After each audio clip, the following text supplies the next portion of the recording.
It's Election Day 2020. We examine the last-minute polls. Trump and Biden make their last-minute cases, and we examine the left's plans if Joe Biden is, God forbid, elected. I'm Ben Shapiro. This is The Ben Shapiro Show.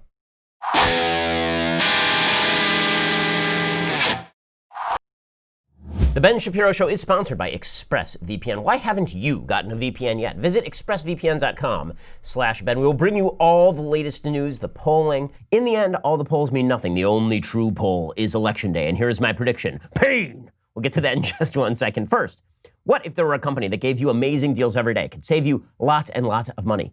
You know, one of the places you're spending a lot of money right now is, in fact, on your cell phone coverage. You're spending a lot of money on that cell phone bill. You don't have to do that.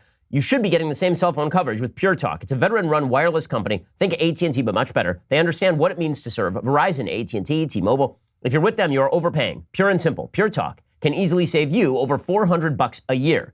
Listen, this is all you need. Unlimited talk, text, 2 gigs of data for just $20 a month. And if you go over on data usage, they don't charge you for it, which is great. Because really right now you are being sold unlimited data. You're not using unlimited data, but you are paying for unlimited data, which is really dumb. It's like buying all the seats on an airplane so you can sit in one seat. Bad move. Instead, switch over to Pure Talk. It's the easiest decision you will make today.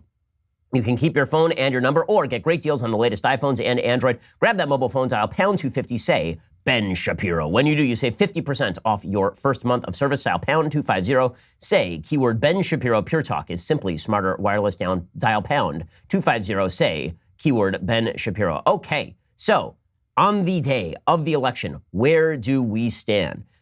Now, I sense a lot of nervousness on the left. I think that nervousness is a good indicator for the right. It's also a bad indicator for the right. So it's a good indicator in the sense that the left being nervous means they don't think that this election is out of reach for Trump, which is good. I mean, if they were that confident, if they thought that they were going to walk away with this thing, that'd probably be a bad sign.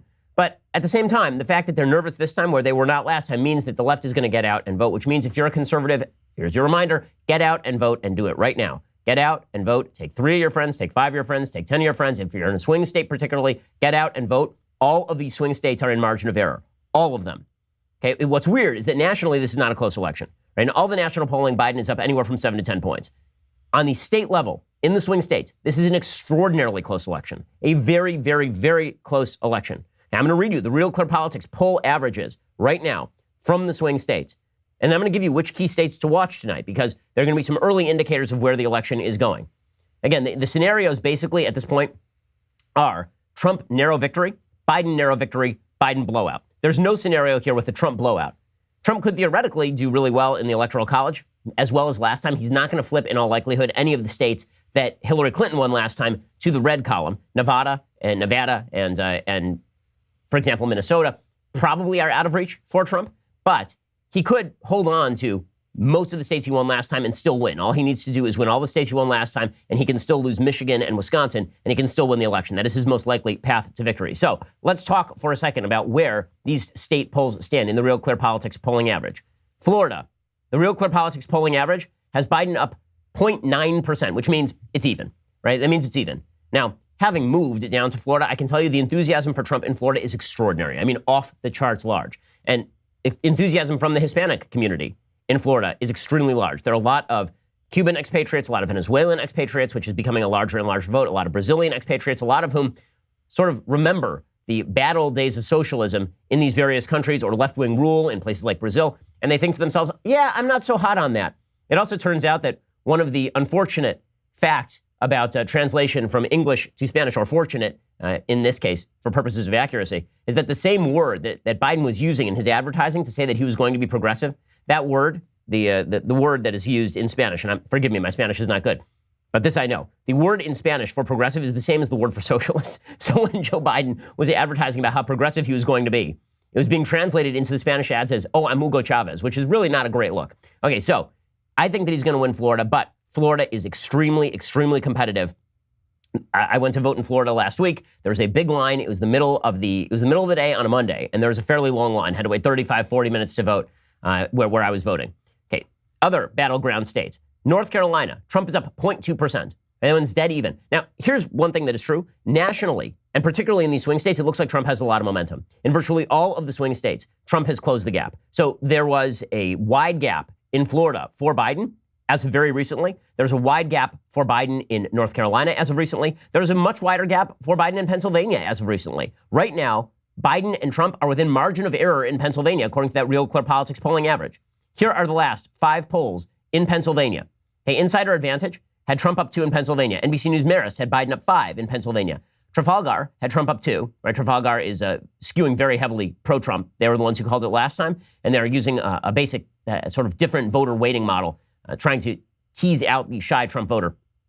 Rasmussen had Biden up 3 in Pennsylvania. Susquehanna today has Trump up 1 in Pennsylvania. So what that ends up at is dead even, right? That is margin of error. When the Real Clear Politics polling average puts somebody within 2 points, basically it's a toss-up state. So that means that Florida's a toss-up state, North Carolina is a toss-up state, Pennsylvania is a toss-up state. Michigan, the margin has come down for Biden. The margin was up at 7 or 8 points just about a week ago. And now that margin has dropped fairly dramatically, really, in the last couple of weeks. The Real Clear Politics polling average in Michigan had Biden up 9. It had Biden up 9 just about 2 weeks ago, not even 2 weeks ago, a week ago. Biden was up 9 in that Real Clear Politics polling average. Now Biden is up 4 in that Real Clear Politics polling average. So Trump is closing the gap and fast in Michigan as well. Although that one, again, Trump would really have to exceed expectations to win Michigan. In Ohio, Trump is now up in the Real Clear Politics polling average. In Arizona, Biden and Trump are dead even. The Real Clear Politics polling average had Biden with a wide lead just a couple of days ago. Just a few days ago, Biden was up 5 points in Arizona. Now they're dead even. They're dead even in the Real Clear Politics polling average. Okay, Texas, Trump is up at 1.2. It's widely expected that Trump is going to win Texas anyway. Nevada, Biden is only up by 2.2 in Nevada. So that one is close to margin of error. Georgia, Trump is up 1. That one should be a lot wider. So there's 2 ways to slice this. One is there are a lot of states that Trump should be walking away with that are way too close to call. The other is that all the states that Biden needs to walk away with are also too close to call, which means that when you look at the final analysis of the polling, and good news, guys, after tonight, ain't no more polling talk. Nobody cares because the polls are done, right? If you look at the polls right now, the polls would not have to be wrong for Biden to win 320 electoral votes or for Trump to win 300 electoral votes. The polls would not have to be wrong for any of that to happen. Remember, polls are a margin of error business. If you get it within the margin of error, your poll was right. It doesn't actually have to call who won the poll. If, again, that is within a point or two, it doesn't matter. The poll did a good job. So the election is really, really close, which is why you need to get out and you need to vote and you need to do it right now. Now, the media are setting up a post-election sort of conundrum for the American people, which is if Trump wins, they've already set up this narrative where it was voter suppression. Voter suppression is not a thing. On the right, there's a lot of talk about voter fraud. Okay, there's the possibility of people attempting voter fraud. There has been no evidence of widespread voter fraud in the tens of thousands or hundreds of thousands. The possibility of somebody exploiting the system does exist. That exists in every system where you have 160 million people doing anything. But do I think that this election is going to come down to either voter fraud or voter suppression? I know for a fact it's not coming down to voter suppression because we have the highest rates of voting in American history right now. Not in terms of the overall rate, but in terms of the number of actual votes. Right? We're going to have more votes in this election than any time in American history. Before Election Day, we had over 90 million ballots cast. In states like Texas, more ballots had been cast before Election Day than were cast all the way through Election Day last time around. So we're going to blow out whatever record number of votes were cast in the last election. There is no widespread voter suppression. People are not stopping people from voting. It's not a thing. There have been lawsuits filed to determine what constitutes a legally cast ballot. That is not the same thing as voter suppression. If I sue because I think that you are casting a ballot without fulfilling the legal obligations, that's not called voter suppression. That is called enforcement of statutory law. And the courts will interpret that. And many of these lawsuits that have been attempting to, for example, discount drive-through balloting in Texas have been invalidated by like a Bush judge. A Bush judge invalidated that lawsuit. So all the talk about voter suppression is nonsense. You'll notice the media are pushing the voter suppression angle extremely hard because they're always looking for another reason for Democrats not being responsible for their own loss. This is something that I don't really see Republicans doing very often, looking for an excuse for why their candidate lost. If Republicans lose, I think that what you're going to see is Republicans being upset, Republicans believing correctly that the media put their thumb, not just their thumb, their entire arm, not just their entire arm, their entire body on the scale in favor of Joe Biden. And I think Republicans will be angry about that, and I think they'll be right to be angry about that. But there's not going to be any excuse making in a large measure about how the system itself was deeply corrupt and needs to be torn down at the root. There's not going to be talk about how we need to quash Americans' fundamental freedoms in order to ensure that our candidates win. That's something only the left does. In 2016, we had the intelligence apparatus mobilize against Trump post-election, right? I mean, this is now pretty clear that James Comey and company were actually using nefarious means in order to target members of the Trump administration, right? People like Michael Flynn. We've seen the Democratic Party get into the business of trying to regulate the living hell out of social media and or pressure social media with threats of regulation so they will prevent the dissemination of information, and they were successful. They were successful at bullying Twitter and Facebook into not covering things about Joe Biden that Joe Biden found unflattering. You saw Democrats talking about reconstituting the Senate, adding states. They're still talking about getting rid of the filibuster. They're talking about getting rid of the Electoral College, packing the Supreme Court. When Democrats lose, in other words, they see this as a problem with the system. When Republicans lose, they generally see it as a problem with the candidate. When Democrats lose, it's the system and or that 45% of Americans they think are just terrible people. When Republicans lose, it's generally about the candidate. It may be about people in the media not covering things properly. That asymmetry means that Democrats are constantly pushing for the thing they're always pushing for, which is systemic change, which is exactly the sort of thing that you should be afraid of, because the systems of the United States are in fact quite good. A thing to remember this election day, as with every election day, for virtually all of human history, human beings could not choose their own leaders. For virtually all of human history, people could not vote to change a party in power for a party out of power. For virtually all of human history, people lived in poverty, people lived on the verge of death. And for billions of people the world over, all of this is still true. America is a damned incredible country. And if your solution to your candidate losing is we need to tear down the entire system, that is because you're doing something wrong. If your solution to your candidate losing is we need to infringe on Americans' fundamental freedom, you're doing something wrong. This is what I'm fearful of if the left wins today. I'm fearful of the Democrats going along with that program to tear down those fundamental freedoms because they see those things as obstacles to their agenda. Either those things are tools for them. The Electoral College is good when Obama wins, right? If Texas flips to Biden today, the Electoral College will be good again. But when those things cut against their agenda, those things become bad. Democrats are instrumentalists about the system. They don't believe in the system itself. They're instrumentalist about it. If the system helps them, it is good. If the system does not help them, it is bad and it ought to be torn out. And that's what you ought to be afraid of. That's why Democrats should not be put in charge of the system, because they don't actually believe in the system. They don't actually believe in the institutions. They make excuses for why Hillary Clinton lost rather than just saying she was a crap candidate who deserved to lose and the American people chose against her. Instead of that, they decided that they were going to start tearing away at the fundamental fabric of American freedoms and American institutions. That's going to continue apace whether Biden is elected or not. But if Biden's elected, he's now in charge of dismantling a system that elected him to office. And I don't think that he'll be shy about that. We'll get to that in just 1 second. First, let's talk about the quality of your clothing. So, now I used to be one of those guys who would just go buy like a generic t-shirt, and then after like 3 washes, it would fall apart, it would look crappy, it just doesn't look good. And more these days, because many of us are working at home and we're wearing more casual stuff, you need a great t-shirt that looks fantastic every time it comes out of the wash. This is why I love the clothing from Cuts. You don't really need to wear a tie for your Zoom meeting, but sweatpants and your go-to gym tee don't really feel right either. Cuts clothing. It's the perfect solution to your work from home wardrobe confusion. Cuts is the best in the world at making technical apparel for the sport of business. Their t-shirts, polos, hoodies, they have enough quality and style to wear in the office, on a date, anywhere in between. You don't have to choose between a classic look and a modern feel.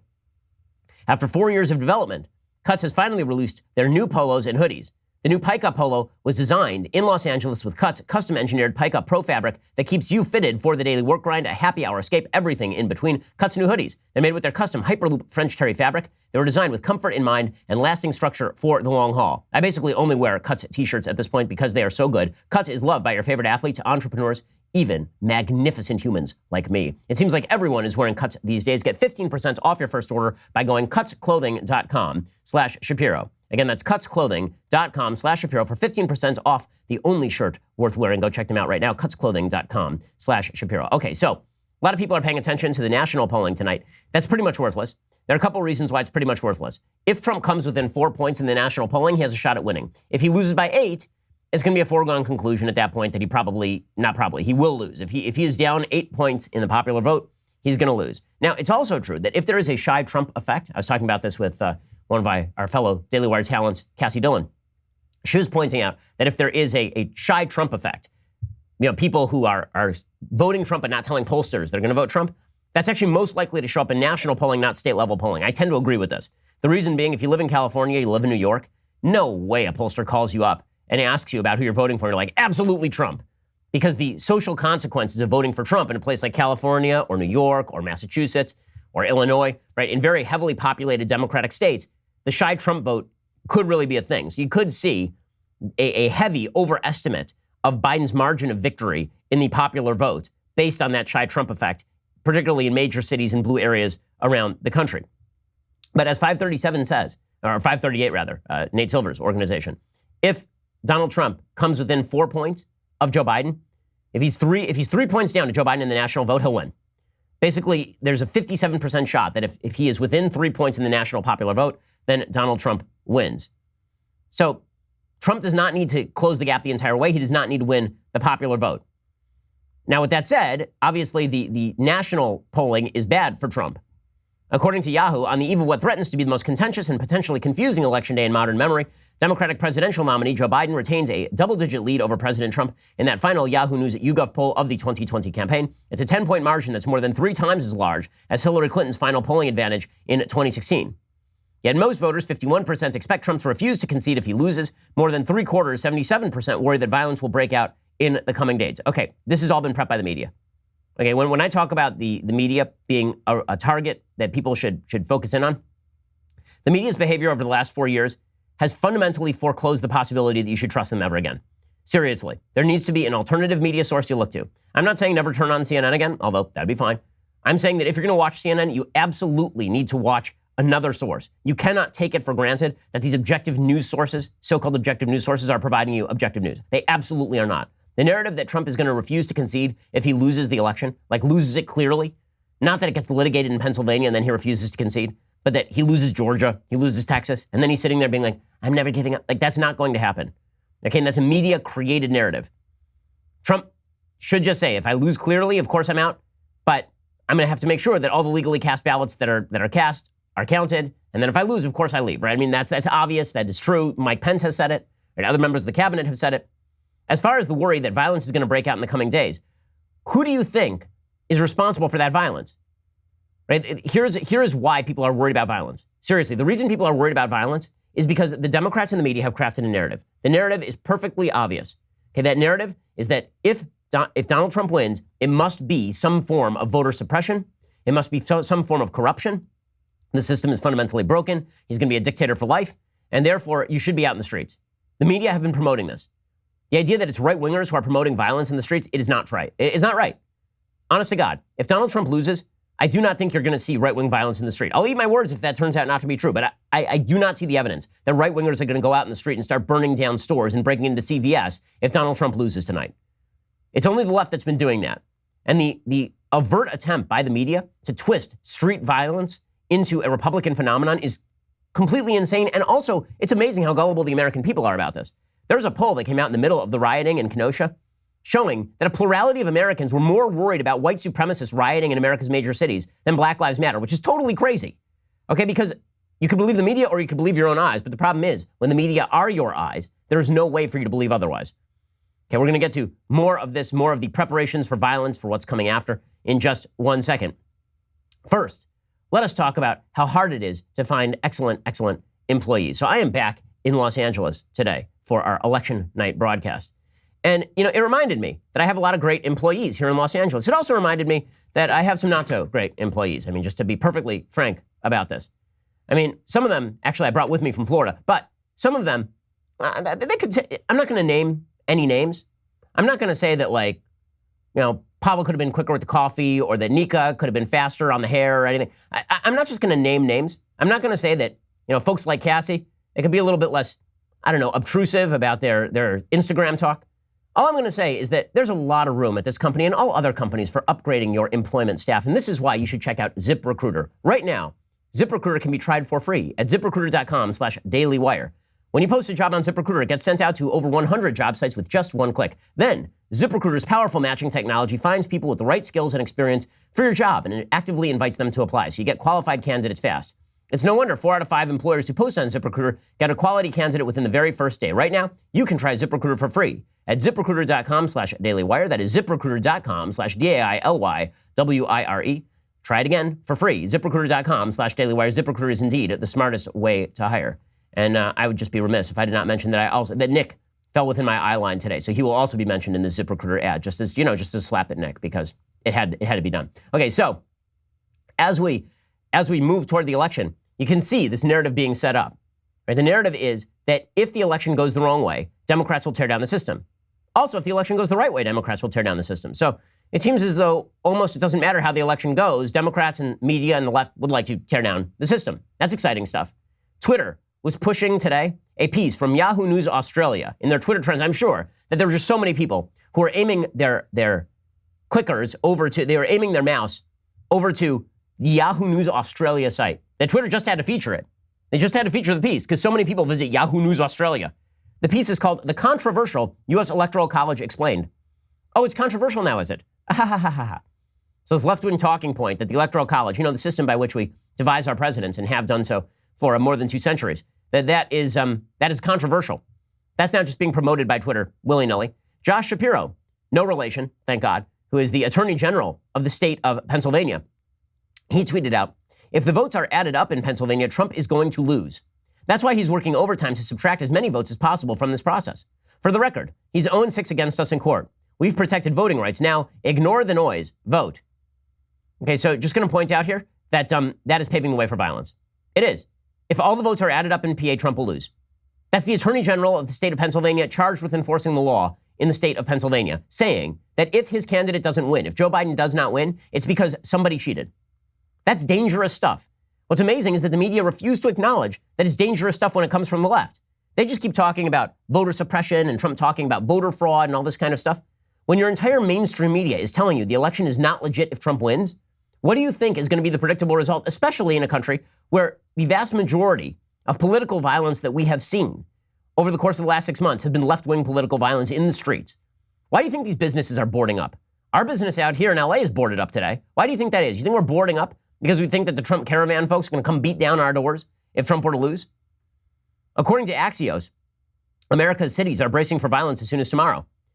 Driving the news, landmarks, stores, and restaurants in New York, Washington, D.C., and other cities are boarding up their front doors in fear that Election Day will bring another blow to their businesses, many of which are already reeling from the pandemic and damage from photos. Why it matters. The country's election's outcome could lead to civil unrest no matter who wins. People all over the country are preparing for the worst. See, that's the funny part, too, is that if Biden wins, you could see celebratory riots in the streets. It's rioting for all seasons out here in the blue cities. And I'm enjoying the fact that many of these blue cities, many of these businesses, they're putting up the plyboard on their stores. During the Black Lives Matter riots, they put up BLM, black-owned business on the boards like, please don't rob us. Of course, it doesn't help at all. Now they're putting up anti-Trump crap on their businesses so that everybody knows that you shouldn't rob their store because they don't like Trump either. Okay, but let's be real about this. The only people who are looking to rob stores and loot things, those are not Donald Trump voters. They ain't. Okay, so post-election, that is the threat. Okay, it is everything crystallized. Trump is not a threat to the system. I know you keep hearing from the media that Trump is a threat to the system. He's been president for 4 years. Explain how he's threatened the system. Please, I'm waiting. Seriously, he has not overturned the will of the Supreme Court. He's obeyed their law. He's obeyed their rulings. He has not overthrown the will of Congress.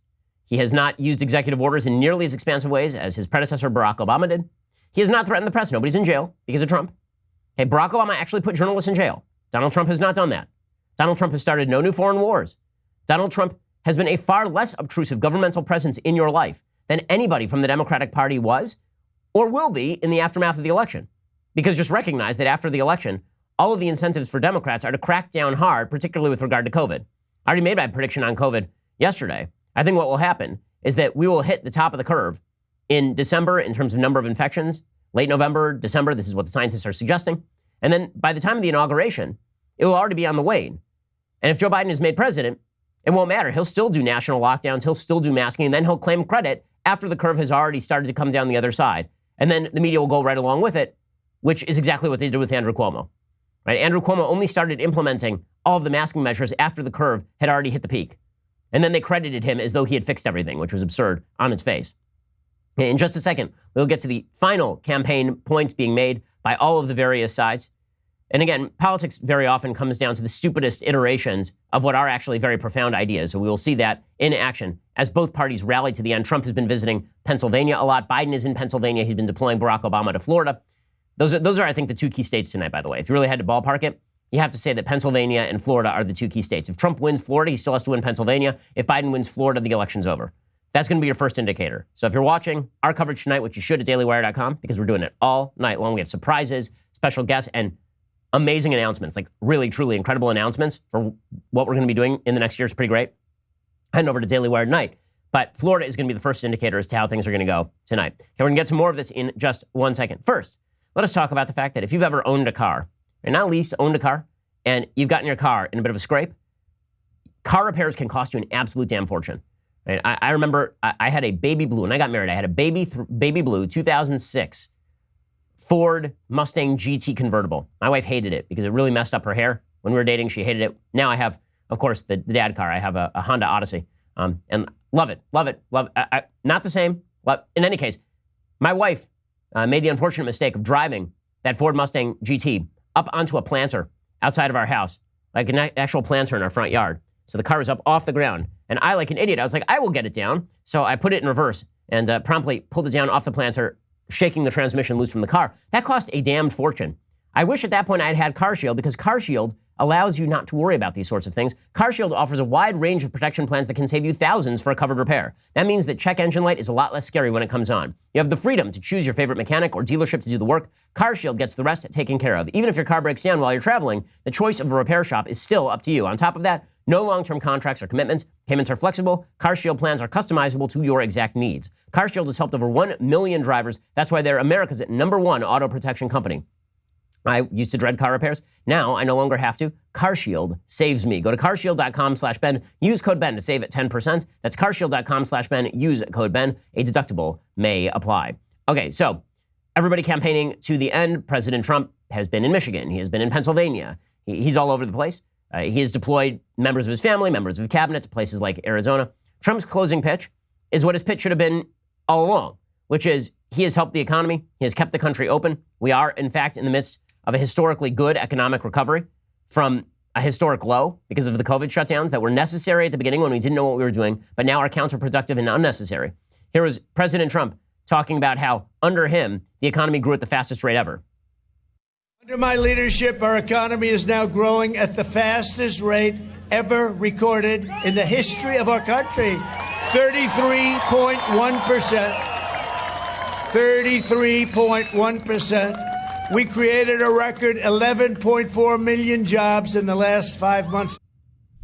Okay, so that obviously is true. And that would have been a great campaign, right? I wish that we'd had more of that Trump on the stump throughout the campaign. Trump also pointed out his accomplishments, right? He said we have great new Supreme Court justices. This, of course, is also true. We're going to have, we just put a great one on, Amy, 3 Supreme Court justices. And whatever happened with Biden? He was going to say, you know, is he going to pack the court? He just keeps tapping. Maybe he's smarter than we think. Keeps tapping it along. And who are the people he's going to put on? He was supposed to say who he's put. You cannot vote for him if he doesn't tell you about packing the court. Okay, so that is Trump's closing pitch. Mike Pence, of course, made the same pitch. He points out that under President Trump, we've stood for religious freedom. Again, this is the thing about Trump's record. Trump's record is quite good, as I pointed out 1,000 times on this program already. If you just separated off all the things that people don't like about Trump's personality from the stuff he's gotten done, he'd win in a walk. That poll from Gallup showing 56% of Americans say they are better off now than they were 4 years ago, which is indeed the highest percentage for any president in the last 30 years. And that should be a foregone conclusion he wins. A lot of this is just a personality issue. Here's Mike Pence pointing out the record. Under President Donald Trump, we've stood for that first freedom, religious freedom, strong. We restored the conscience rights of doctors and nurses, and it was President Donald Trump who ended the assault on the little sisters of the poor, and the Supreme Court made it permanent. Okay, Mike Pence was right about that. He also pointed out at this rally that Donald Trump is in favor of more fracking. One of the reasons that you've seen the polls close so fast in Pennsylvania is because of Joe Biden saying in that last debate that he was going to end the oil industry. We're going to transition away from the oil industry. Here's Pence going after that. Men and women of Michigan, no matter what Joe Biden and Kamala Harris are saying right now, you can take it to the bank. Joe Biden and the Democratic Party are going to try and abolish fossil fuels, close down the oil industry, ban fracking, but we're not going to let it happen. We're going to have more fracking, more American energy, more energy independence for this generation and for generations to come when we re-elect President Donald Trump for 4 more years. On a policy level, these are all 60-40 propositions in favor of the Republicans. Pence also pointing out that Republicans aren't interested in defunding the police. Joe Biden has said he's also not interested in defunding the police. There's only one problem. He's talked openly about shifting funding away from police, which, technically speaking, is defunding the police. Here's Pence. President Donald Trump, I'll make your promise. We're not going to defund the police. Not now, not ever. We're going to back the blue, and we're going to back the blue for 4 more years. Okay, so that is the contrast of visions. Meanwhile, Joe Biden's entire campaign has been that Donald Trump is a blight upon the land, and when removed, everything will be solved. So yesterday, he campaigned as alternatively your dad, the Pope, and God. That was his actual campaign yesterday. He tweeted out 3 separate tweets that sort of laid this out. One, he suggested that he was going to treat you like a member of his family, which is the last thing that I want. I do not want him treating me like a member of his family. Okay, because I don't want any politician treating me like a member of their family. And frankly, if I were going to have a politician treat me like a member of his family, Biden's not a bad guy to do it, because then I could pick up bags of cash for no reason except my family name in Ukraine and Kazakhstan, and China wouldn't have to know anything about those countries, could just kind of jet set there and pick up giant bags of cash. That'd be fun. But he said he was going to treat us like members of our family, of his family, which I don't want. I don't want these people anywhere near my family. God bless and keep the Tsar, far, far away from us. Okay, then he tweeted out, I started this campaign saying we were in a battle for the soul of this nation, and I believe that even more deeply today. Make no mistake, it's a battle we can and will win. Okay, so if you believe that your soul is going to be saved by a geriatric politician who's shifted every major position he's ever held while corruptly using his office to allow his friends and family to benefit from it, if that guy's going to save your soul, get a little God in your life. And then Joe Biden's like, well, I am God. Good news. So here was his final tweet.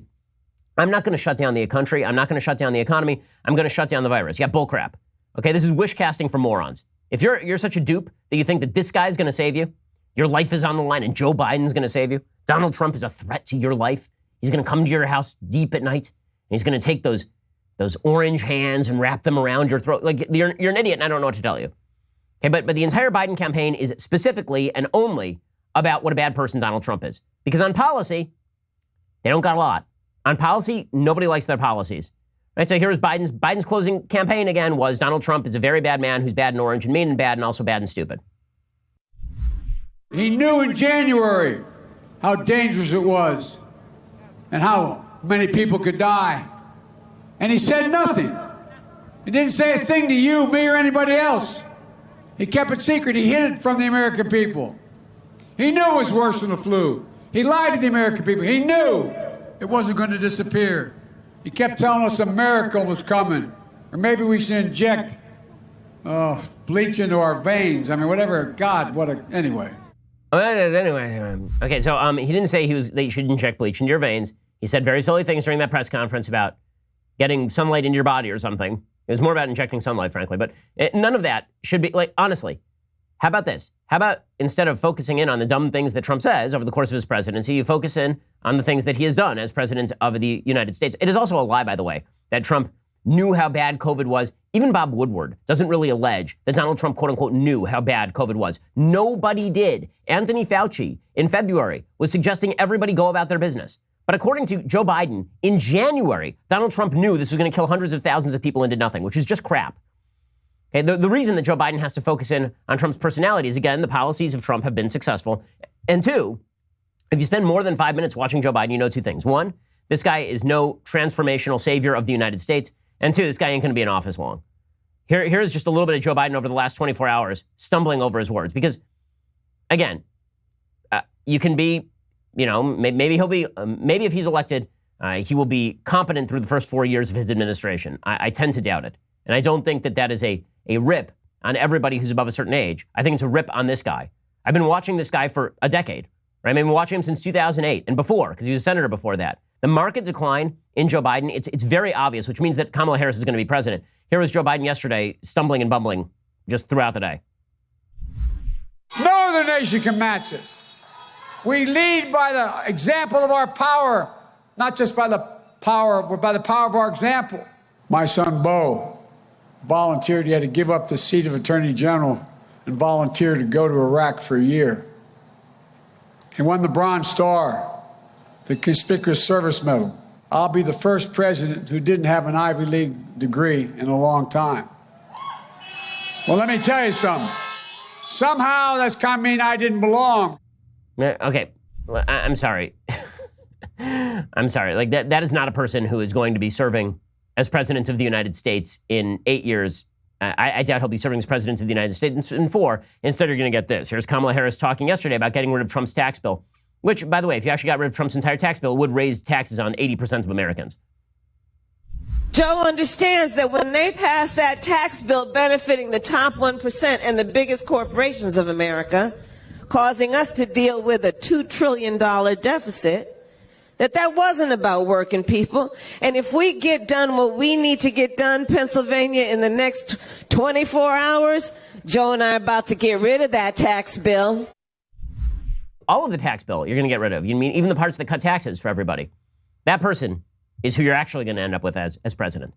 When she was selected as VP, I thought that was such a gift to Trump. And I don't think it was taken advantage sufficiently of by the Trump-Pence campaign. Okay, we'll get to more of this in just 1 second. And then we'll get to what things are going to look like if, God forbid, Trump loses. What it looks like in a post-Trump era.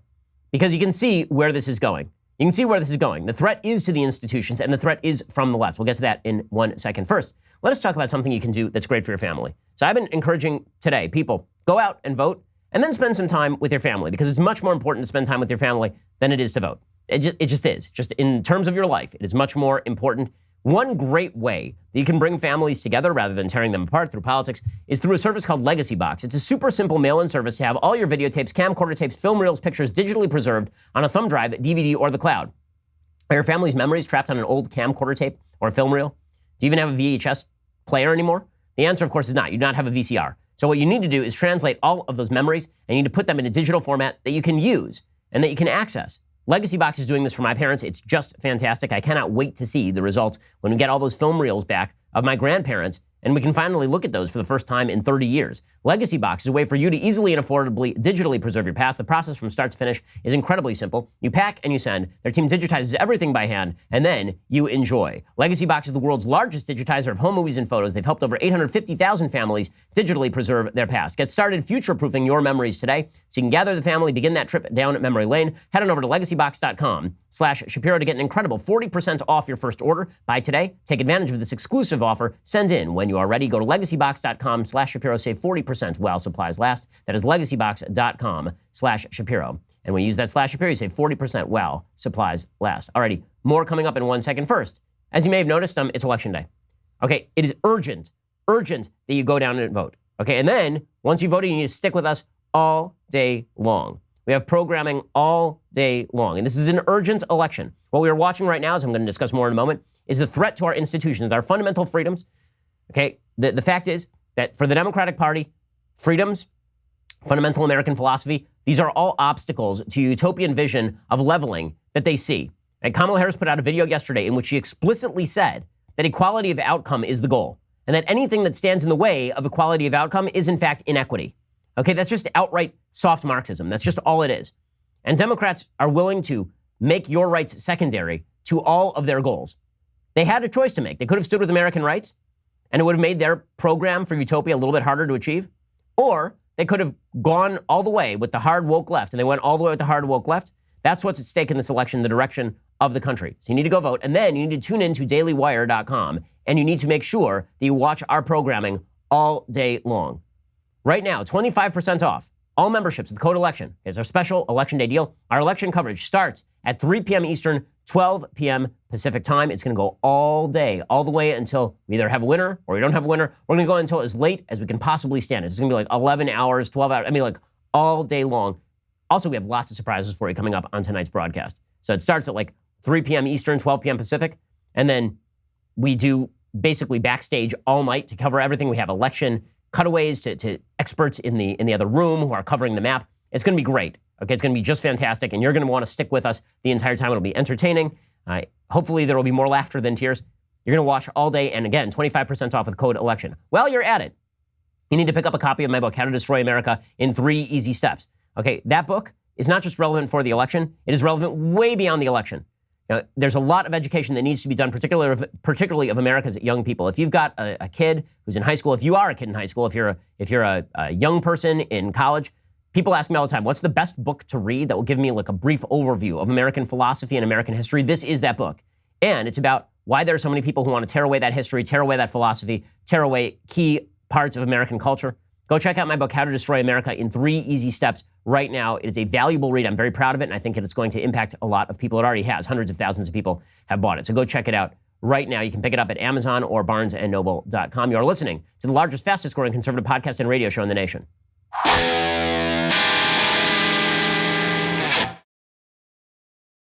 Alrighty, so let's talk about the institutions, because this is really what I want to talk about. Because this is the battle. The battle isn't just about Trump and Biden. As you know, when it comes to personalities, I have no great love for any of these candidates. My view of politicians, they are plumbers. I don't want to hear about their lives. I don't want to hear about what they do. I don't really care. I don't want to hang out with them. I spend too much time with them as it is already. The more time you spend with politicians, the more you realize that they are the dumbass kids from your third grade class who picked their boogers and ate them. And there's this great myth about American politics that it is the greatest, wisest statesmen among us who make it in American politics. I think that we should let that one go, guys, frankly. Politics is Veep. It is not, in fact, House of Cards. Conspiracy theories are generally wrong because they require a baseline level of intelligence and competence that simply does not exist for the vast majority of people who are elected to high office. Okay, with that said, what does protect you are your constitutional rights. What does protect you are the institutions of the United States. But those only work, that only works. They only protect you if those function properly. So that means the intelligence apparatus only works to protect you if it functions properly and is not politicized, which is why I am deeply fearful that if Trump were to lose, the repoliticization of the intelligence apparatus would be upon us. Okay, there is no question at this point that the intelligence apparatus, people like Peter Strzok and James Comey, was politicized in the early days of the Trump administration and the last days of the Obama administration. There's just no question about this. Okay, the evidence is now very clear that whether or not the Russia Gate investigation was properly predicated, and evidence suggests that it probably was not, that this was bad information being funneled via the Hillary Clinton campaign and Fusion GPS to members of the FBI in order to initiate an investigation. But even assuming that was done in good faith, the quick turn from that to we are going to use every means at our disposal, legal and otherwise, in order to fulfill our utopian fantasy of Donald Trump as Russian agent, that was a complete perversion of what the intelligence agencies are supposed to do. And so it is no surprise today that James Comey, who is responsible for overseeing much of this, posed in a Biden-Harris 2020 t-shirt with a Biden-Harris coffee cup. Yeah, we know, James. We know. We are fully aware. That is the problem. You're claiming that you're going to save the intelligence apparatus from being politicized by Donald Trump. You were there before Trump, and you were a political actor then. I mean, we all know that James Comey acted politically in order to protect Hillary Clinton from criminal liability in her emails case. He actually had to rewrite the law and add intent as an element of the law in order to not prosecute Hillary Clinton. And then he oversaw the FISA warrants that were not legal against Carter Page. James Comey was a political figure. He was a grandstanding political figure. He remains a grandstanding political figure. And he'll go back to being in the government if Joe Biden wins. People like him will, even if James Comey is never rehired. People like Peter Strzok, the supposed good soldiers who are overtly political, those people will be in charge of an apparatus that is capable of watching your every move or taking out FISA warrants against you. Okay, the intelligence apparatus is going to be repoliticized. The Electoral College is going to come under fire. So Sally Cohn, one of the ids of the Democratic Party, and she tweeted out, whatever the outcome tomorrow, and then all capital letters, the Electoral College is a horrible, racist, regressive mechanism of repressing democracy. And I just said it that way because it's all in capital letters. Yes, I'm sure. The Electoral College is a horrible, racist, regressive mechanism of repressing democracy. Right? The Electoral College will come under fire. Right? The Senate will come under fire. You've already seen many Democrats saying the Senate is not unconstitutional, it is un-American because Montana has as many votes as California, which is sort of the point. You may have noticed. Also, the Democrats are claiming that they want to kill the filibuster. They are claiming that they want to add states to the United States Senate in order to make it permanently Democratic. And they've talked openly about quashing the courts.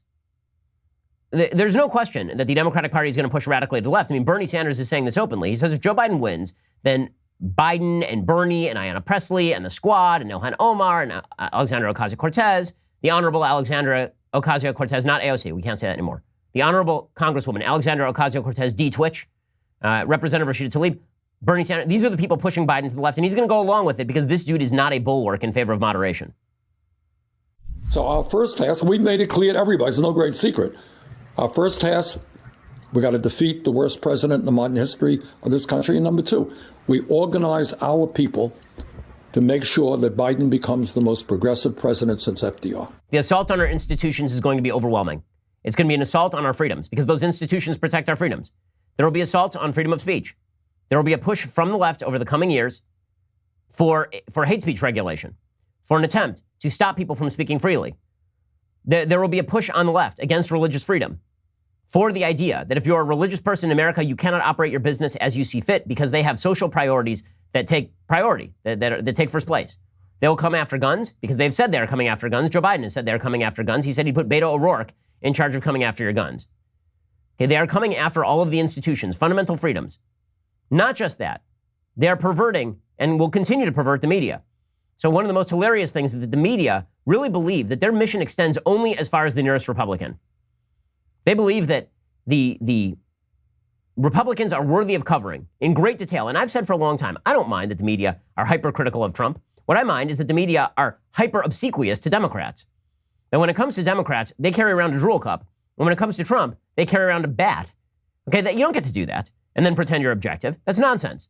If 90% of coverage of Donald Trump is negative and 99% of coverage of Barack Obama is positive, you're doing it wrong as a so-called objective journalist. You say that you're objective. You're not objective, not in any way, shape, or form.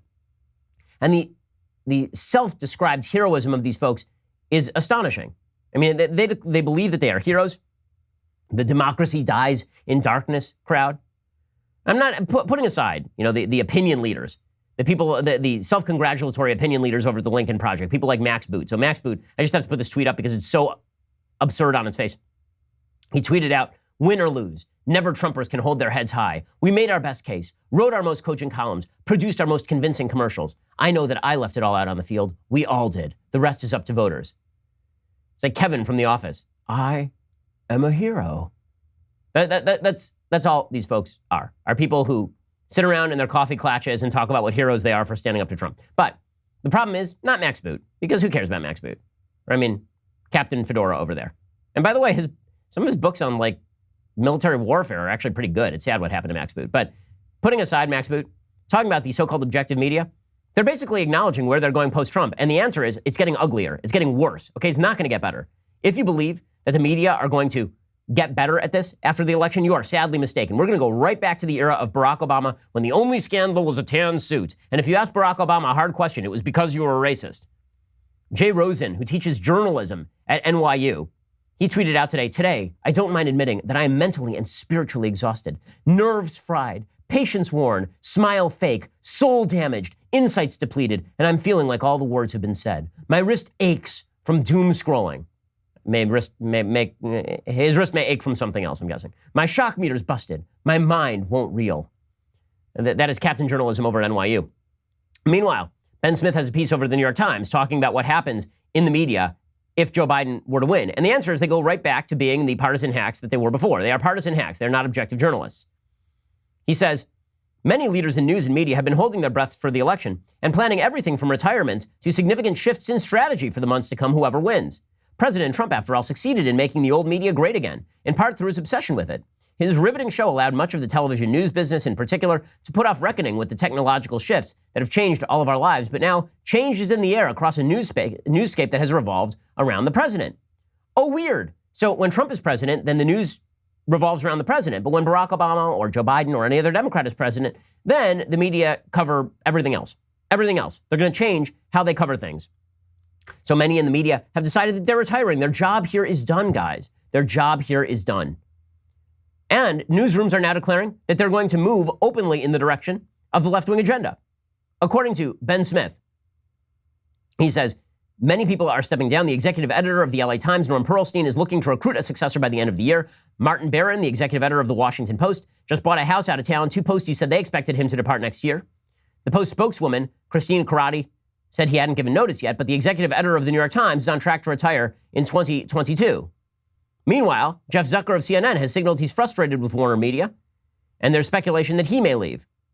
Now, here's the best thing. Okay, here's where it gets really good.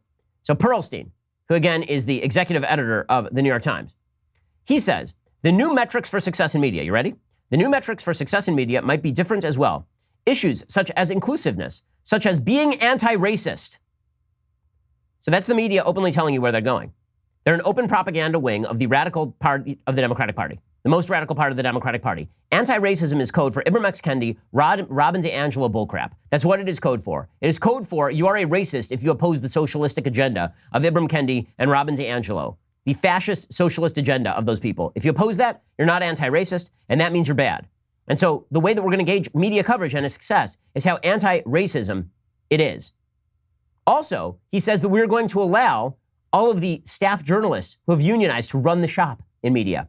So if you're worried about the status of the mainstream media, watch as it destroys itself in perfect butt-massaging obsequiousness to Democrats. Perlstein says the old top-down newsroom management is a thing of the past. He says consent of the governed is something you have to take pretty seriously. No, you don't. Not at a corporation. Are you insane? You think consent of the governed matters one iota around here at Daily Wire? I'm the editor, okay? I'm the editor emeritus of dailywire.com. You think if my people came to me and they were like, we're not anti-racist enough, we're upset about that. You think I'd be like, oh, I'm going to listen to everything that you have to say in your stupid addled little brains. You think that's what I would do? Since when has consent of the governed been a thing at a newspaper? What in the world?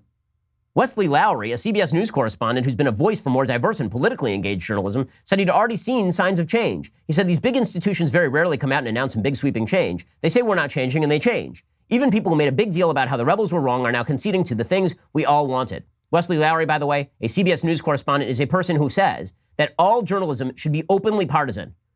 That you don't want false fairness. We need open partisan journalism. So, if Biden is elected, watch for more open partisan journalism on behalf of Joe Biden. Watch for attacks on your fundamental rights. Watch for attacks on the institutions of the United States. Watch, by the way, for an economy that is going to stagnate pretty quickly. Okay, all of these things are things that are likely to happen if Joe Biden is elected. So go out and vote. If you like the institutions, if you like the fact that on Election Day, we all get to exercise our rights in freedom, then maybe you should vote to preserve those freedoms, because in the long run, the agenda of the Democratic Party does not square with many of those fundamental freedoms. And while you're voting, be grateful that you live in a country as wonderful as the United States, and think about maybe why the United States is so great and what we can do to uphold that. What we can do to, in President Trump's phrase, make America great again. Alrighty, I'll be back here later today with 2 additional hours of content. Also, we have programming all day long at dailywire.com. Remember, 25% off. Use the code ELECTION when you get that membership, and you can hang out with us all day, watch the election returns come in. We are going to be marathoning it all day, so hang out with us over at dailywire.com. This is The Ben Shapiro Show.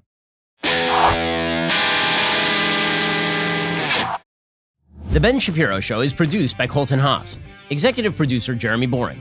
Our supervising producers are Mathis Glover and Robert Sterling. Production manager Pavel Wydowski. Our associate producers are Nick Sheehan and Rebecca Doyle. The show is edited by Adam Sayevitz. Audio is mixed by Mike Coromina. Hair and makeup is by Nika Geneva. The Ben Shapiro Show is a Daily Wire production. Copyright Daily Wire 2020. You know, the Matt Walsh Show, it's not just another show about politics. I think there are enough of those already out there. We talk about culture because culture drives politics and it drives everything else. So my main focuses are life, family, faith. Those are fundamental, and that's what this show is about. I hope you'll give it a listen.